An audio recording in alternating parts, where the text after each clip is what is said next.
അല്ലാ ഇങ്ങനെയുള്ളൊരു തോൽവി. എന്താ നിന്റെ വോട്ടിന്റെ പെട്ടിയേറ്റ് ഒരു മാറി എണ്ണിയെന്നാവോ?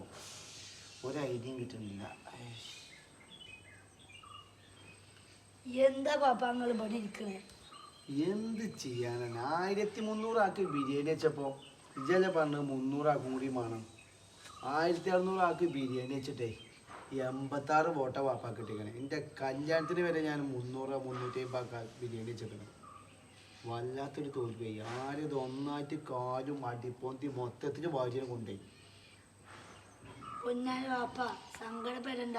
ഇതൊരു കാര്യം ചെയ്യും വാപ്പാൻ്റെ കുട്ടി. എന്താ? എൻ്റെ ഉമ്മാനോടൊന്ന് ചോദിച്ചു നോക്കുക. ഇമ്മങ്ങൾ വാപ്പാക്ക് വോട്ട് ചെയ്തേക്കണോ? ഒരു സമാധാനത്തിന് വേണ്ടി. അത് കുഴപ്പമില്ല, വാപ്പാക്ക് 2ാം സ്ഥാനം കിട്ടിയില്ലേ? രാഷ്ട്രീയത്തിൽ എന്ത് 2ാം സ്ഥാനം?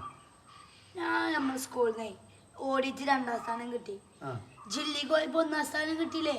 അതേപോലെ വാപ്പാക്കും കിട്ടുന്നേ.